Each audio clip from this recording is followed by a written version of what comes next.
Hello, everyone. Welcome to All Things Pilates. I'm Darian Gold. And grab the front of the chair right into your tendon stretch. Yes, come on. Even if you don't go high. That's it. That's it. Nice long legs. Take those ribs up. The lower ribs have to lift, not the hips. And open the chest and lift your spine. Good. Press your head into your hands. Ooh, Sally. My guest today is Tracy Belcher, the founder and managing editor of the popular Pilates blog and brand, Pilatay. Tracy is a Pilates instructor, Franklin Method teacher, and former marketing and communications professional. In the early 2000s, while on her way to becoming a full-time contemporary Pilates instructor, Tracy learned there was more than one approach to the Pilates method, and not just the version she was taught, which focused on corrective exercising from a muscle-specific protocol. As Tracy moved through her contemporary circles, at studios and continuing education workshops, she heard fellow instructors mention classical Pilates and how it was an outdated approach that was unsafe for most people and it ignored modern science. Tracy wanted to find out for herself, and boy, did she. In fact, not only did she begin studying classical Pilates and fall in love with it, but in 2016, she earned her classical Pilates certificate. Tracy's own words sum up her experience moving from contemporary to classical Pilates this way. You know how people describe parenthood as a before and after, meaning they don't know what they lived for before having a child. Well, that's how I felt while studying the classical system. Like, what the heck had I been doing all this time? Though Tracy is completely obsessed with classical Pilates, she says it has a public relations problem. Actually, two. Problem number one, an awareness issue.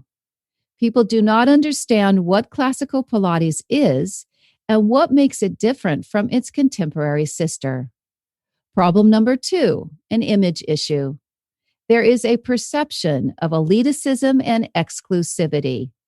As Tracy explains, this generation of Pilates teachers and students don't care about past drama. It's a turnoff. We just want to learn the work. Tracy is zooming in from Miami, Florida, to help us figure out how to bring the classical Pilates method to current and future generations in an inclusive and inspiring way. Hello, Tracy. Thank you for joining us today. Yes, thank you so much for having me, Darian. Absolutely.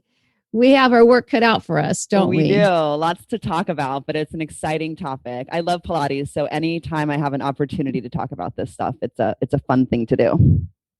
And I think the listeners are going to pick that up quite quickly. Tracy, I imagine that being a top marketing professional came at a price.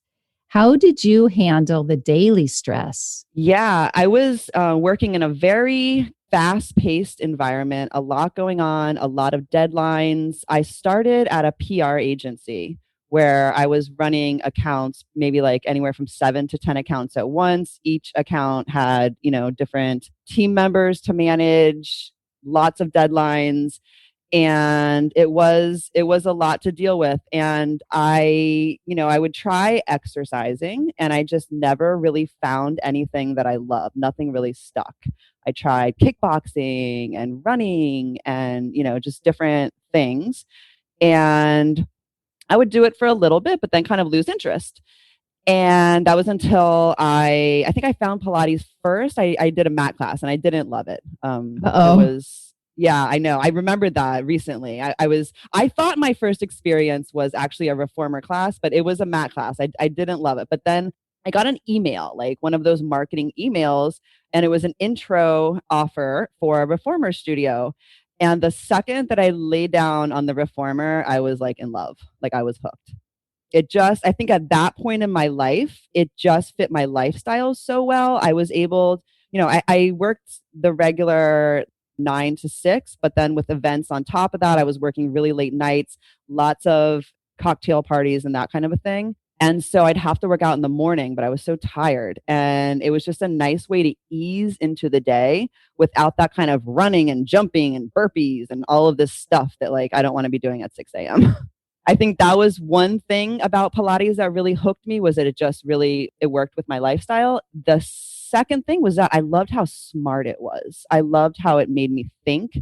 It wasn't mindless movement, but it was really a lot deeper than that. And I think that's why I stuck with it. It stimulated me mentally as well as physically. Your stress level lowered quite substantially then.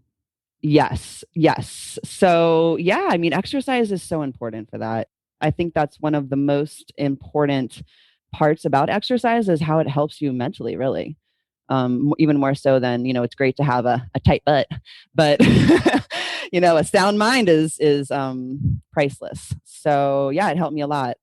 Definitely. And that's, how I kind of went on to pursue a certification. I was never looking to become a Pilates teacher in the beginning. I just loved it and I wanted to know more. And I wanted to know what my Pilates teachers were thinking when they were going through the different exercises. Why were they, asking me to do this movement differently?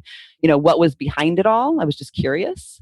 So how did you make the jump then? How did you make the jump from director of marketing and communications to then becoming a Pilates instructor? How did you make that jump? Well, so I was at the PR firm. That's when I was doing just a student of Pilates at that point. And then I moved to an in-house position at what is now the Perez Art Museum, Miami. It's the museum, Miami's flagship art museum. It's a museum that recently, if you saw the Biden and Trump town halls during the election, they did it from that art museum, which is called PAM. So I was the director of marketing and communications there. I changed jobs and I was getting ready. They were opening that facility. We were moving from another facility into this world-class building. It was designed by Herzog and de Meuron, who are world-class architects. Miami's, one of the best things to happen in Miami in a really long time.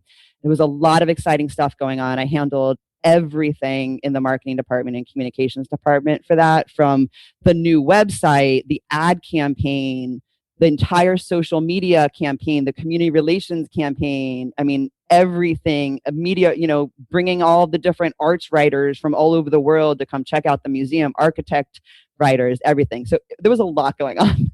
It was a big job, but it was a great job. I don't know why I decided that was the time. But I decided that was the time that I was going to go, start a certification process. And I basically went and did my observation and my practice hours and everything before and after work. So I'd start teaching my friend Pilates as a practice body from 6 to 8:30, get over to the museum, do my day job, sometimes have an event. If I didn't have an event, go back, teach more Pilates, do more Pilates, go home, go to bed. On the weekends, forget it. That's what I was doing. I was studying and trying to get those hours in, because trying to get hundreds of hours of study in while, you just don't have the time. There's just not enough time in the day to do it all. You have to be very disciplined. So I don't know how I did that, but I did it. And that actually really kept me centered too. In a time that was like super stressful. One of the things that I've always kind of struggled with is when I get nervous. I'm not an extroverted person, but I have these extroverted jobs. I'm in charge of doing these like super swanky cocktail parties, and I hate small talk. So it's a very uncomfortable position for me. And so I would self-medicate or whatever, or get a little social lubricant going by drinking, but then I would feel terrible the next day. And I think that Pilates was something that kept me from doing that too much. I knew that I had to go do my hours the next day. It kept me from going out on the weekends. I think it really, even though a certification process is a huge undertaking and it can be a very stressful thing, and the time that I was doing it, it actually kind of had the opposite effect in calming me and keeping me centered and grounded. And I learned while I was doing that certification process that I actually liked teaching, which was a huge surprise to me. And I was good at it. And that was also a surprise. Because like I said, I'm an introverted person. I'm not an extrovert. I love speaking with people one-on-one and having meaningful connections and conversations. But small talk is like my personal hell. Like I hate it. terrible. It makes me so deeply uncomfortable. I was surprised that, when they would call me up and tell me to, here, practice, teach this person, I would actually like really get into it and be in a comfortable kind of place. You already have a skill set though, that you're tapping into that maybe you didn't realize. Yeah. And that was something, I think the communication part of that, because not a great speaker necessarily, but I like to write a lot. I'm a good editor, that kind of thing. And I think you have to be that way when you're teaching. You have to learn. I had to learn how to speak to my audiences in my job, especially with the museum. Sometimes my audiences were school children and I'd be writing, a speech for the director to give to kids. Sometimes I would be writing talking points for one of the curators or artists to give an arts writer of the New York Times. It just depended on my audience. So I think that helped me a lot, just knowing how to kind of edit myself or to speak, to communicate and speak to a specific audience. You had this high power job and lots of responsibility, cocktail parties, everything included. But were you not happy? Yeah, it was never really that fulfilling to me, which is a funny thing because it was truly a dream job. Anybody in Miami in marketing and communications would have wanted that job. It was a dream job. And I was just so unfulfilled. And I remember I was at my therapist's office and we were talking about how miserable I was. And she said to me, well, why? What's the problem? And I'm like, well, I don't have anything to talk to these people about. And she said, well, what do you like talking about? And I said, Pilates. And it just came out very, I wasn't thinking about it. I just kind of said it. And I kind of laughed and expected her to kind of be like, okay, well, obviously you can't do that. So let's talk about something else. But instead, she's like, okay, so let's talk about how to get you on a path to teaching Pilates. And, I've spent all these years, 10 plus years, 15 years, building this career, which was successful, and I was good at it. And I enjoyed it to a certain extent. It was something that I was good at and something that I knew how to do it. So how do you just leave that and just start over again at that point? Right. And I said, I can't do that. I won't make enough money. And she's like, well, the teachers that you're learning from are doing it. And there's all these studio owners around you doing it. So people are doing it. How are they doing it? And that just kind of put my mind on track to start kind of thinking about, okay, how do I do this? Like, what is the pathway?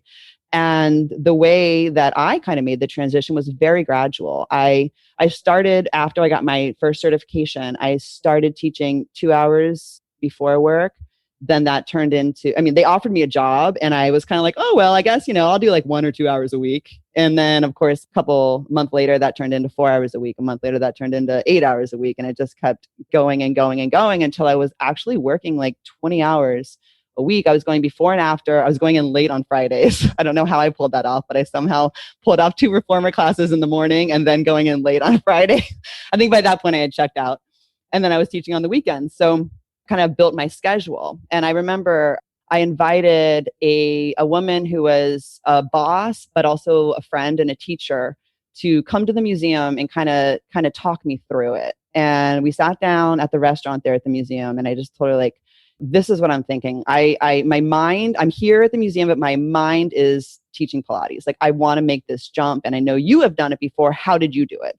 And she just kind of laid it out for me and was like, here's what you can expect. You need at least a year where, you'll be building your business, where you can maybe, have enough savings to get you through a certain amount of time, but just expect that it's going to be a little bit up and down and for about a year. And then it usually takes about that much time for people to have an established schedule. And from there, hopefully it will be smooth sailing.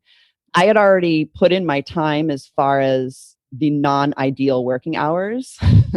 So I wasn't coming in expecting to be able to work from 11 to 2 every day or whatever. I had already kind of gone through that process and was used to doing that. So yeah, it was gradual. And then I finally made the leap. And then when I made the leap, I remember I was pulled in all these different directions because I was trying to work at several different studios, taking every job that I could. I was running around and, before long, I figured out that you also have to be very selective about where you work and how many hours you put in, because that travel time, it matters. If I was going back and forth for 1 hour all the way, a half hour, driving a half hour, I could have had 3 classes at the same studio. You have to kind of think about all of those things. So it took me a little bit to figure it out, but I'm definitely in a great place now. My schedule is amazing. I'm perfect now. I have a home studio here. It's amazing. I work down the street, which is a studio that I absolutely love. It's one of my first jobs as a Pilates teacher. I have the same clients I've had from the beginning. Lots of wonderful people that I get to interact with there. So I like being out of my house a little bit, but I also have, my home studio where I practice, and I have pretty much an invite only kind of situation. So I have only people who have really great energy, and yeah, we really work well together, and I couldn't be happier. You say that the classical Pilates has an awareness issue and an image issue, and you should know because you come from that background. How would you bring about change? Because this is what we need now to reimagine how the public perceives this classical presentation of this man's work. How would you bring about change now? Yeah, well, there's a few things to think about. I mean, first of all, you have to identify what the issues really are, right? Before you can actually change them. So for me, with my experience coming into Pilates, it starts with Pilates in general, not just classical contemporary. It starts with Pilates.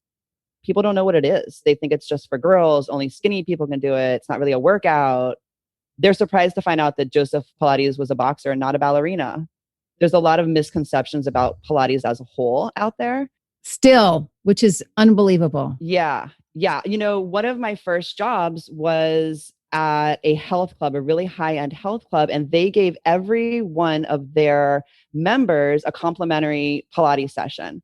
And so I think the difference with that kind of clientele versus a client who goes to, seeks out a studio, goes to their website, that client kind of knows a little bit. The people that I was seeing, they were coming in with a blank slate. They had no idea. So it was a really interesting kind of process to be able to, and I mean, I taught hundreds of those people. So it was a great learning experience to teach all these first-time people and show them what Pilates was. But I think part of what was really interesting about that was hearing everything that they thought about it that was just so wrong. One of my favorite things is when these guys would come in and they're like bodybuilders, and they come in and they're like, oh, this is going to be just a stretch, right? We're just stretching today. And before you know it, they're like shaking and sweating, and they're like, what? Their face is like, what was that? I mean, they just can't even believe it, that it was so different from what they had imagined. So yeah, so Pilates itself, I think, is one thing. A lot of people think it's just like a mobility practice, that they need to do cardio. They need to supplement it with these other, they think it's a supplementary kind of exercise practice. When what I found, especially, once I was really honed in on the classical method, was that it has everything that you need in it. It has the mobility, yes, but it also has the strength training. It also has the cardio. I mean, a fast-paced reformer order is amazing cardio. You are going to be sweating. So, but you can also, if it's a day where you're feeling super sore and super tight, yes, you can get mobility and flexibility out of it also. It just, there's so much to it that I think a lot of people don't realize. And then when we're talking about classical Pilates specifically, I really was interested in, because I did start off with a contemporary certification.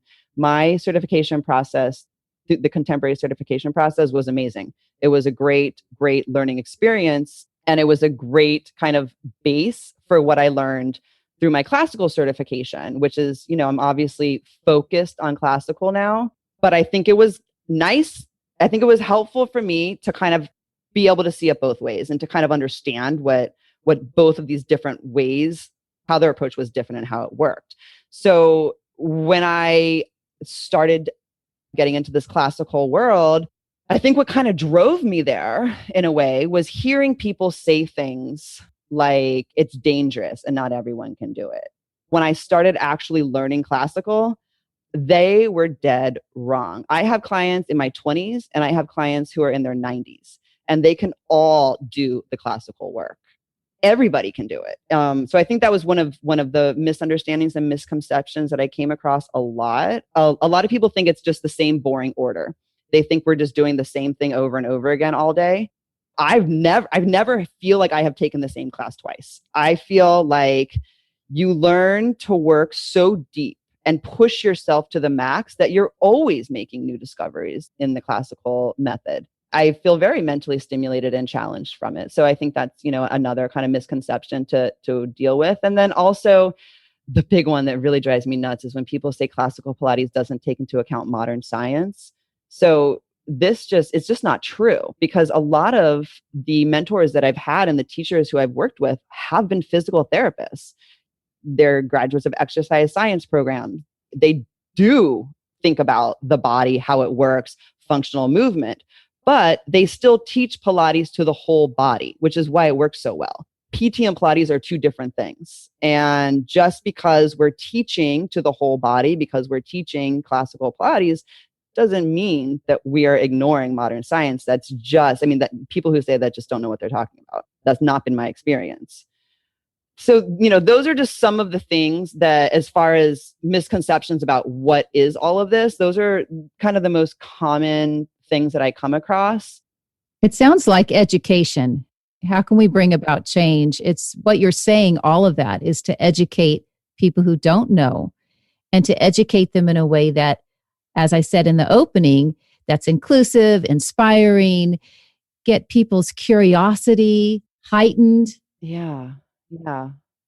Well, I think part of it is that it goes into the second part, the image issue, right? So maybe people don't want to learn about it because they have this idea that it's this kind of elitist and exclusive or snobby practice. It does have that image. We do.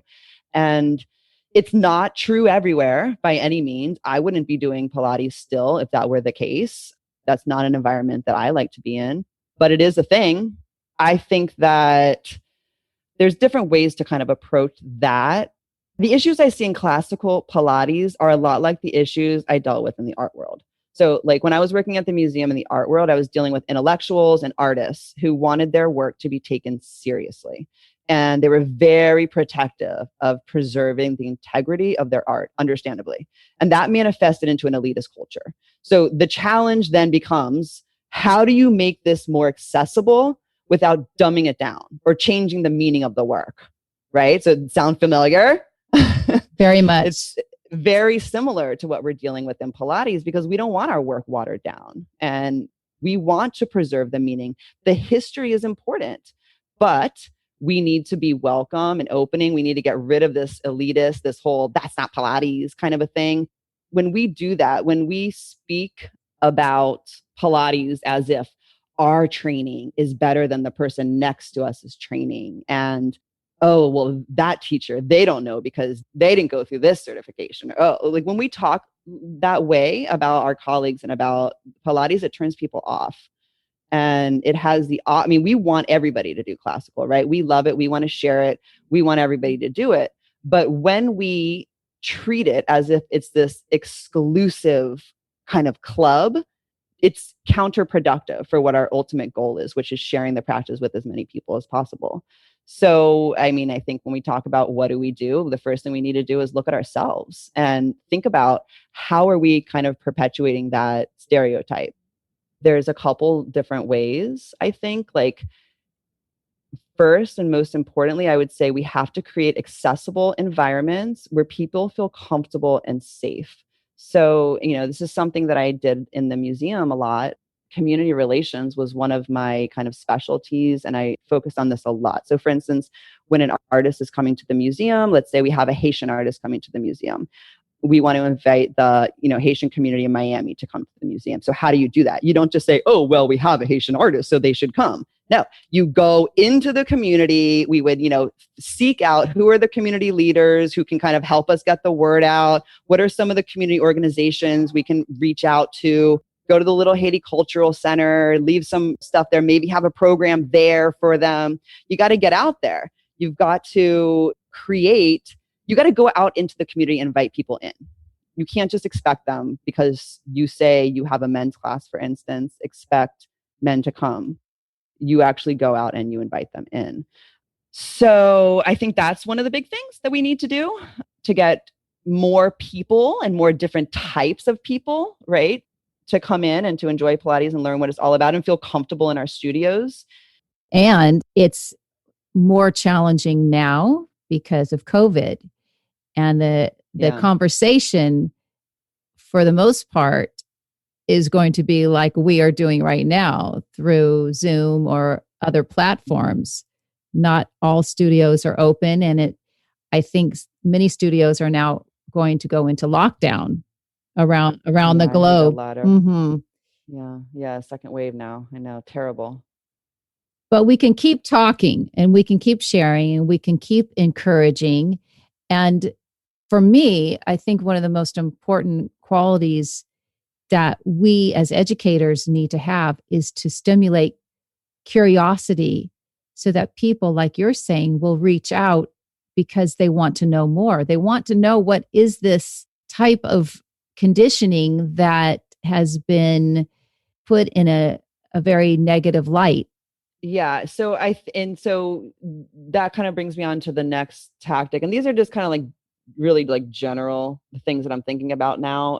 Any kind of communication or community relations strategy is obviously going to look different for every studio because it depends on who your audience is, who your community is you're trying to engage. But you got to think about your marketing materials. So the thing with marketing materials, like, website photos and social media photos and all this, you need your audience to be able to see themselves in your marketing materials. So if you're a person of color, if you're overweight, a senior citizen, whatever, are you going to feel comfortable going into a studio if the image on the homepage is of 4 white, like 20-something ballerina bodies who are like moving perfectly in sync, like with a slight scowl on their face, like that's not welcoming, that's not inviting. So like, why not? Like if you're trying to attract, an audience maybe of athletes around or lots of like cyclists or, runners, or you have an active community around you and you want to invite those people in, put pictures on your website of like people who are sweating and moving and working and really energetic. If you have a community around you that you want to engage of mothers, make sure they can see themselves in the photo. That's so, I've seen so many websites that just look so cold, especially in classical, because I think we take ourselves very seriously in classical. And it should be taken seriously to an extent, but it's exercise. We are not saving babies here. We're teaching exercise. So yes, it's important, but I mean, let's put it in perspective and make it more inviting for people and create more entry points for people. Another thing people can do to kind of make it more inviting is work with your community and offer a community class and go to a local park or a rec center. We talk within our industry a lot about how it's not accessible to everybody. I mean, we're charging $100 class usually. So we say that, and we know that Joseph Pilates wanted everybody to do Pilates, but how do you really do that if you're charging $100? You've just taken out a whole audience of people who can even try it. So I mean, that's another way. If that's something that's important to you, you do a community class or offer a mat class. Now, what's really great about the pandemic time is that we've all learned how to work online now. And so we can do online classes and we can offer it to more people. It does make it more accessible in that way to more people, which is not a lot of great things came out of the pandemic, but that might be one of them. I think we also need to stop talking about what others are doing wrong and just focus on the merits of our own work. In my experience, I have heard people talk about each other. Oh, that person, their certification wasn't as, and I think it's a turnoff. I think if instead of talking about what other people are doing wrong, we were to like celebrate the system instead of saying, no, they're not doing Pilates. What they're doing is something, I don't know what they're doing. This is what, forget that. Just celebrate the system and people will be more drawn to that. Talk about the changes you've experienced, post photos of the process, make it fun and real and authentic. And I think more people will listen and follow us. I think a lot of why people are not as attracted to classical Pilates, I think it's just because it's not always presented in as friendly of a manner. And I think if we can present it in a more like friendly, open and inviting way, because we all love it. So show how much you love it and talk about how much you love it and forget about what everybody else is doing that you don't like. Nobody wants to hear that.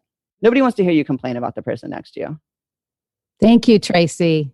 That's good. Thank you.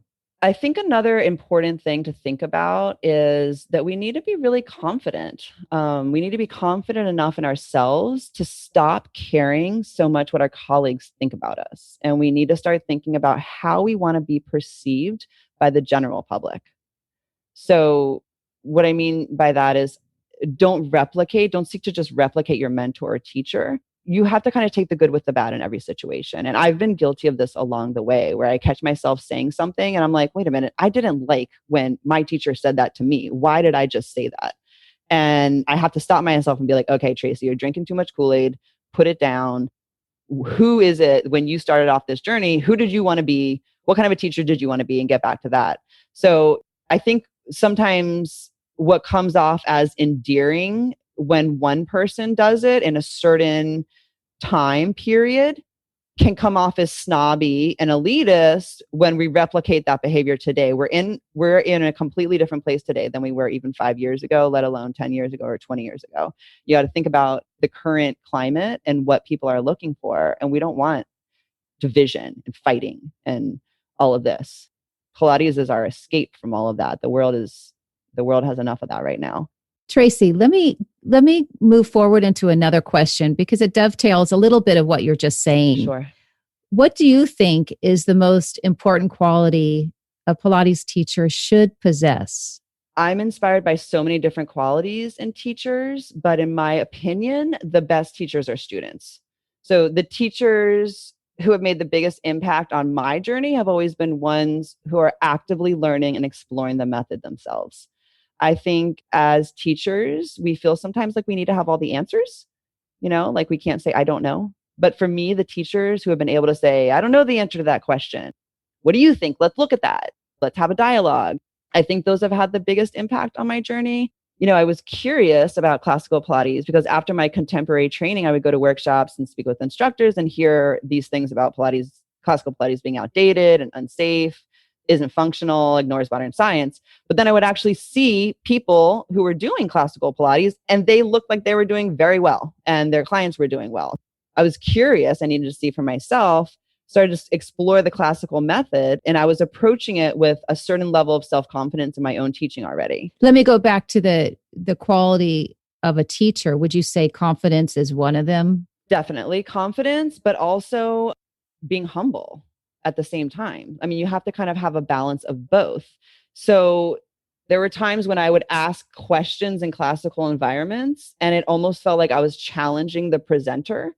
I was used to being in learning environments where we discussed ideas openly, lots of critical thinking. There's lots of different ways to approach a problem, and there's lots of different answers. And that doesn't mean that because one is right, another is wrong. It's just a different approach.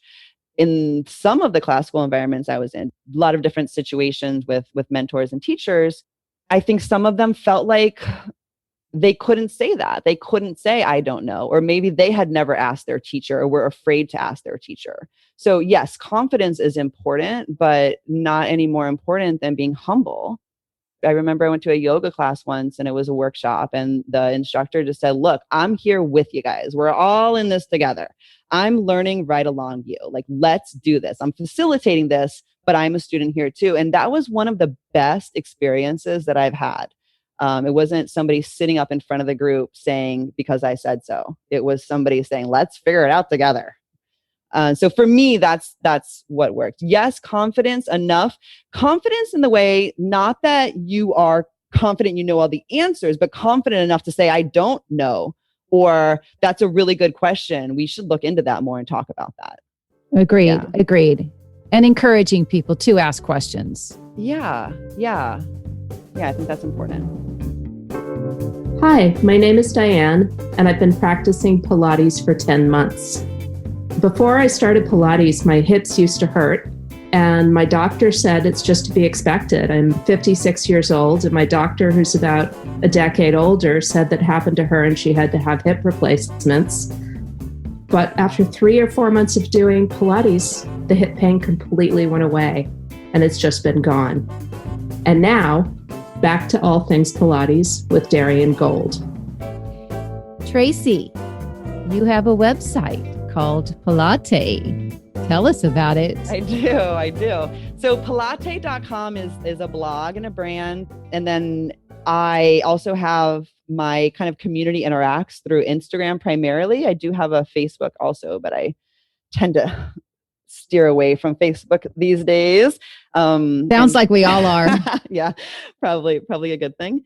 It started off as kind of my own exploration as I was kind of moving through my Pilates journey, especially as I started getting into classical and started to kind of figure out like what is different about this, what makes this different, why do I like it, just kind of exploring. And I think part of it had to do with that, me being in a way afraid to ask questions or having questions that I wanted to ask, that I wanted to kind of learn things more deeply. I think I expressed it a lot through the blog and through my Instagram page, and people liked it and they started following along and answering. And little by little, my personal page became more of a community page, and it has kind of a life outside of me now. It's really a Pilates teacher community. It's about 75% Pilates teachers and 25% students right now. Classical and contemporary? It's 50-50, which I think is great, because something to remember when we're talking about classical versus contemporary, it doesn't have to be a verse. Those contemporary students are your potential classical trainees one day. They could be one day. So it's like, I'm proud that it's 50-50 and that everybody feels comfortable there. But yeah, I have a lot of articles that are really specific for Pilates teachers. I have one about how to be your own best boss and time management. I have a lot of articles that Pilates studios and teachers share with their audiences. So Pilates myths, for instance, what to wear to your first Pilates class, stuff like that. Those are kind of my blog posts. And then my Instagram has become known for the memes, which, I kind of take ideas that have been going around in my head a little bit, or like funny things that I see in the industry, and kind of bring them to light, make a little, make light out of them through these like little memes and jokes, and people seem to relate to them and like them. So it's about celebrating the system without taking ourselves so seriously, is really what it is. And people like it. They respond to it. I have a very interactive audience. Interesting. Yeah, I have a lot of engagement, lots of shares, lots of comments, lots of likes. That's why I'm saying what I would like for classical teachers to kind of take away from this is we have to stop taking ourselves so seriously and stop alienating people and start inspiring people. I mean, I want people this system changed me in a very serious and impactful way. And it changed my clients. As soon as I started doing classical Pilates, my body changed, my clients' bodies changed, and my business blew up.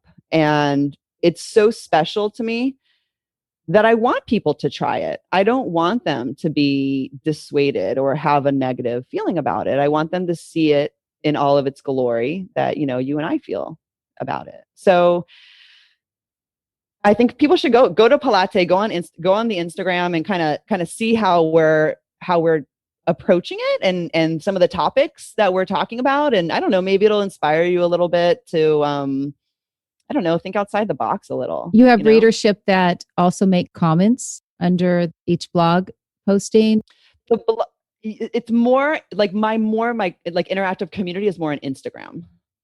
So yeah. So the blog is very well read and shared. That happens more, I'd say, through Facebook.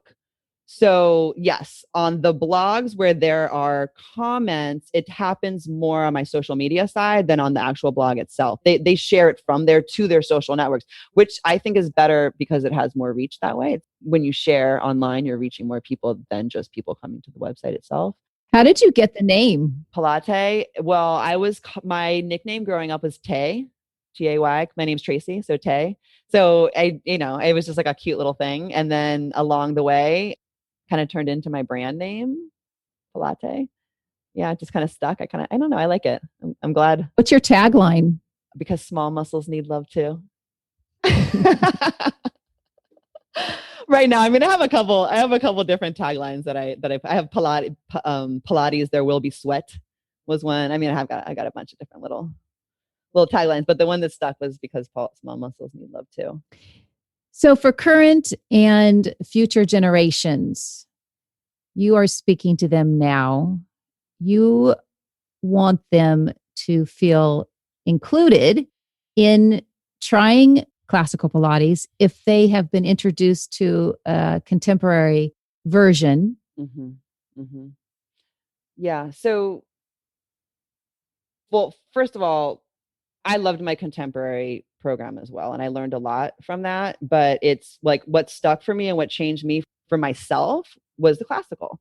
And what did you learn the most in the contemporary world, though? so, I mean, I think the learning environment of the program that I went through was amazing. It was all, I mean, we were lots of critical thinking skills, the anatomy, learning contraindications, learning how to learning how to program for a specific client and how to see. I mean, we know in classical we say teach the body in front of you, but in my contemporary program, like we really did that every single time. You actually programmed just for that person. So it was kind of taking that mindset into the classical world and not necessarily coming up with an exercise program that looked different for every client, but making sure that exercise, like I'm going to teach hundreds to every client, potentially a little different depending on what their body needs, right? But I'm still teaching the hundreds, but I might teach it, and I might have somebody with a low back problem, might have their feet elevated, you can teach the same exercise many different ways. I think that I had a leg up because I already had the ability to do that, the critical thinking part of it and the programming part of it.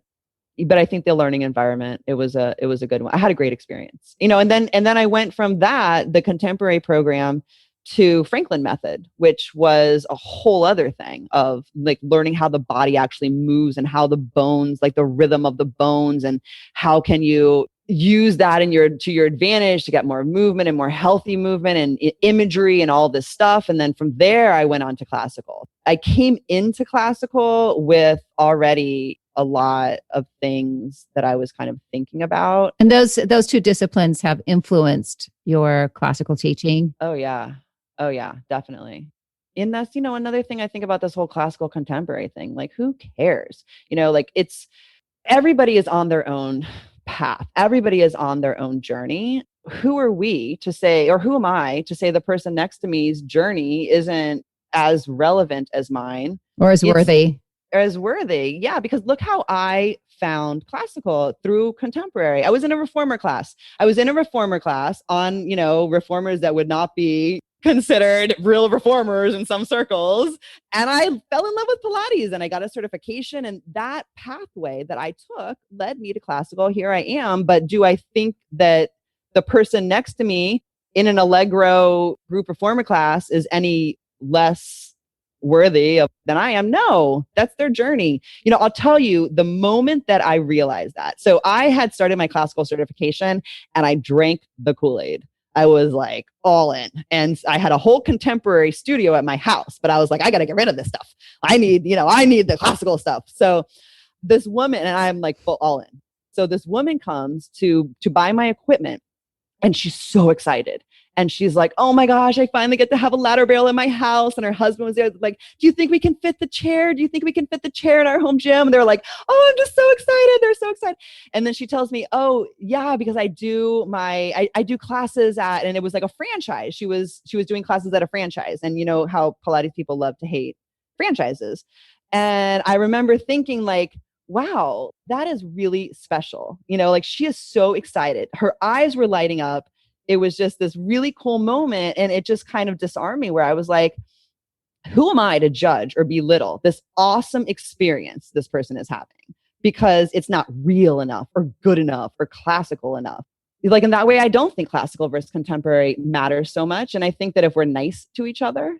Oh, you just said a very foreign word, nice to each other. Oh my goodness. Yeah. Like stop looking down on each other and just kind of celebrate each other and where they are in that moment. Because like me, I started contemporary. I do not regret that. And I don't think it was a lesser experience. I'm so incredibly grateful that it got me to where I am today.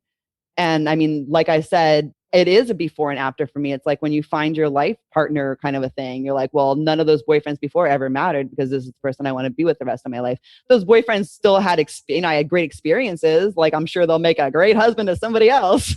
Or not. But this is, or not. But this is, this is where my head is right now. This is what I love and what I like to share. But I think that we need to respect where other people are in their journey as well. I love it. Tracy Belcher, fantastic talking with you today.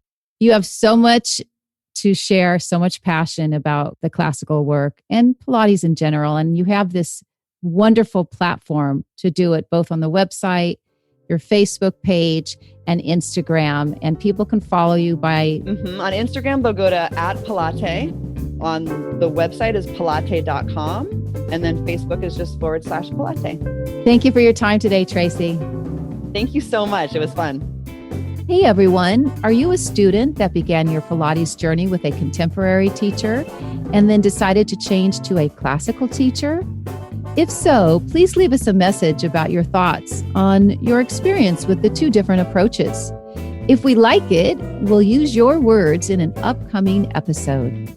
Just log on to the All Things Pilates with Darian Gold Facebook page.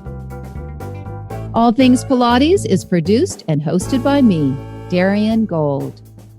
Podcast production is provided by Audio Ephemera. I'm Andy, the audio engineer for All Things Pilates, but I'm also a student of Darian's. My Pilates practice has strengthened my core and, more importantly, given me a new awareness of my body and its abilities. Darian doesn't hold back, but it's fun, and I always leave my sessions feeling energized. And I'm not the only one. Pilates is definitely one form of body conditioning that if you haven't got it in yourself, you cannot give it. And Darian Gold has got it. With the depth of experience working in her own body and getting the method in her own body and working with other bodies, she has so much potency to offer to anybody who wants to receive this method. I love her classes. She knows how to challenge everybody, whether you're an athlete or a dancer or someone who doesn't come from a background of movement. She is excellent with cueing. She's precise. She demands perfection. And in that, you really feel that you have accomplished something when you work with Darian. She's masterful. I love her classes. Visit DarianGold.com to view her online class schedule. Also try one of her apps, available on the App Store or Google Play. And to keep up with Darian and all her new interviews, subscribe to this podcast. Until next time, follow your path.